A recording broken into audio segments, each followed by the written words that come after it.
Hello everyone. आपका एक बार फिर से वेलकम करते हैं आज के हमारे इस नए वीडियो पे। तो आज इस वीडियो के अंदर मैं आपके साथ डिस्कस करने वाला हूं LIC MF multi asset allocation fund diet growth NFO के बारे में। इस वीडियो के अंदर मैं आपके साथ डिस्कस करूंगा ये जो NFO है इसका लॉन्च डेट क्या है, इन डेट क्या है, ये NFO आपके म्यूचुअल फंड में कब अलॉटमेंट किया जाएगा, इनकी NAV की price, expense ratio, exit load, साथ ही साथ आपको इसके अंदर किस तरीके का स्टॉक होल्डिंग देखने को मिल सकता है और इसका अप्रोक्स रिटर्न, ये सारी जानकारी कंप्लीट इसी वीडियो के अंदर मैं आपके साथ डिस्कस करने वाला हूं। तो इस वीडियो को लास्ट तक जरूर देखिएगा। LIC MF multi asset allocation fund diet growth ये एक हाइब्रिड म्यूचुअल फंड है जो कि मल्टी असिस्ट एलोकेशन कैटेगरी के अंदर आता है और ये काफी हाई रिस्क म्यूचुअल फंड है।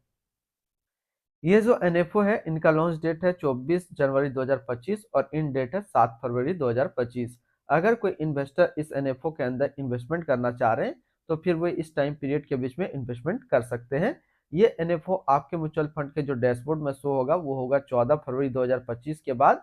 और जैसे कि न्यू फंड ऑफर का NAV रहता है 10 रुपया, इसमें भी सेम है। एक्सपेंस रेशियो के ऊपर बात करें तो इनका एक्सपेंस रेशियो का डाटा अभी अवेलेबल नहीं है, लेकिन हम एक इसी कैटेगरी का म्यूचुअल फंड को लेकर के इसकी डाटा निकालने की कोशिश करेंगे। एग्जिट लोड की बात करते हैं, अगर आप इन्वेस्ट किया हुआ पैसा 3 महीने के अंदर अपना इन्वेस्टमेंट का 12% से ज्यादा निकालते हैं तो फिर आपको 1% का एग्जिट लोड देना होगा। और स्टम्प ड्यूटी की बात करें तो स्टम्प ड्यूटी है 0.005%। टैक्स इम्प्लानेशन की बात करें तो इसमें दो तरीके का टैक्स इम्प्लानेशन आपको देखने को मिलेगा। शॉर्ट टर्म कैपिटल गेन पे 20% और लॉन्ग टर्म कैपिटल गेन पे जो वो टैक्स वो 12.5% का टैक्स पेमेंट देखने को मिलेगा। तो यहाँ पे शॉर्ट टर्म कैपिटल गेन क्या हुआ कि अगर आप इन्वेस्ट किया हुआ पैसा 1 साल के अंदर निकालते हैं तो जो भी आपका रिटर्न होगा उस पर आपको 20% का टैक्स पेमेंट करना पड़ेगा। और अगर आप 1 साल के बाद इससे अगर अपना पैसा निकालते हैं और 1 साल में अगर 1,25,000 का रिटर्न बनता है तो फिर आपको 12.5% का टैक्स पेमेंट करना होगा। मिनिमम इन्वेस्टमेंट अमाउंट की बात करते हैं। इससे पहले अगर आपने अभी तक आप स्टॉक पे अपना अकाउंट ओपन नहीं किया और करना चाह रहे हैं तो इस वीडियो के डिस्क्रिप्शन में मैंने अपना डीमेट अकाउंट का रेफरल लिंक दिया है। अगर आप मेरे रेफरल लिंक से अपना अकाउंट ओपन करते हैं तो फिर आपको अकाउंट ओपनिंग या अकाउंट मेंटेनेंस का कोई भी चार्ज नहीं देना होगा। अगर आप इस NFO के अंदर इन्वेस्टमेंट करना चाह रहे हैं तो मिनिमम लमसम आपको 5,000 रुपया का करना होगा। और अगर आप SIP के थ्रू इन्वेस्टमेंट करेंगे तो 200 रुपया से आप अपना SIP स्टार्ट कर सकते हैं। इनकी fund house and investment objects की अगर बात करें तो LIC mutual fund total assist पे इंडिया पे नंबर 20 पे रैंक करता है। इसका टोटल असिस्ट अंडर मैनेजमेंट है 32,368 करोड़ का।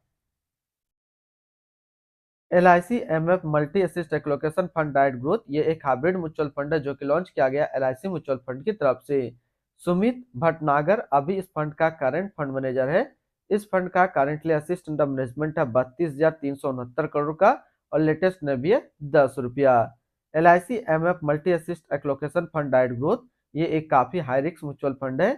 इसमें मिनिमम SIP अमाउंट 200 रुपया का सेट किया गया है और मिनिमम लमसम 5,000 रुपया का सेट किया गया है। अगर आप इन्वेस्ट किया हुआ पैसा 3 महीने के अंदर अपना इन्वेस्टमेंट का 12% से ज्यादा निकालते हैं तो फिर आपको 1% का एग्जिट लोड देना पड़ेगा। अभी तो सबसे पहले मैंने आपके साथ डिस्कस किया LIC MF multi asset allocation fund NFO का ओवरव्यू। अब जो जो चीजें छूट रही है जैसे इनका एक्सपेंस रेशियो क्या लगेगा, इनके अंदर किस तरीके का स्टॉक होल्डिंग देखने को मिल सकता है और इसका अप्रोक्स रिटर्न, तो चलिए हम लोग एक इसी कैटेगरी का म्यूचुअल फंड को लेकर के इसकी डाटा निकालने की कोशिश करते हैं। हमने जो यहाँ पे म्यूचुअल फंड सेलेक्ट किया है वो है Nippon India multi asset allocation fund diet growth, जो कि एक सेम कैटेगरी है यानी कि हाइब्रिड कैटेगरी का म्यूचुअल फंड है, मल्टी असिस्ट एलोकेशन कैटेगरी के अंदर है और ये काफी हाई रिस्क म्यूचुअल फंड है। अगर इनकी 1 साल के रिटर्न के ऊपर बात करें तो 1 साल में 17.32% का रिटर्न है। 3 साल की बात करें तो 3 साल में 16.46% का रिटर्न है। और अगर एनुअल रिटर्न की बात करें तो एनुअल रिटर्न है 18.12% का। तो अगर आप LIC MF multi asset allocation fund के अंदर इन्वेस्टमेंट करते हैं तो एनुअल रिटर्न में जो आपको देखने को मिलेगा वो 14 से 15% का लॉन्ग टर्म में एनुअल रिटर्न आपको देखने को मिल जाएगा। अगर कोई इन्वेस्टर इस NFO के अंदर आज के डेट में लमसम इन्वेस्टमेंट करता है तो पहले 1 साल में उसको क्या रिटर्न देखने को मिल सकता है, तो पहले 1 साल में उनको 18 से 22% के बीच में अप्रोक्स रिटर्न आपको देखने को मिल जाएगा लमसम के थ्रू। अब बात कर लेते हैं एक्सपेंस रेशियो के ऊपर। उससे पहले इसके अंदर किस तरीके का स्टॉक होल्डिंग हो सकता है, किन किन कैटेगरी का, तो फाइनेंशियल कैटेगरी का आपको स्टॉक होल्डिंग देखने को मिल सकता है others, energy, health care, technology, capital goods और ऑटोमोबाइल। इन सेक्टर पे आपको जो है स्टॉक देखने को मिल जाएगा। और डेब्ट सेक्टर एलोकेशन की बात करें तो अदर्स, फाइनेंशियल, सोवरग्रेन और कंस्ट्रक्शन, इन क्षेत्र में भी आपको स्टॉक होल्डिंग कुछ देखने को मिलेगा। एक्सपेंस रेशियो के ऊपर बात करें तो जैसे कि इनका एक्सपेंस रेशियो 0.31% का, तो आपको जो है L I C M F में जो एक्सपेंस रेशियो देखने को मिलेगा वो मिलेगा 0.3 से लेकर के 0.4% के बीच में। तो आज इस वीडियो के अंदर मैंने आपके साथ डिस्कस किया L I C M F multi asset allocation fund NFO के बारे में। फिर मिलते हैं हम लोग नेक्स्ट को इस तरीके का वीडियो की अच्छी जानकारी को लेकर के।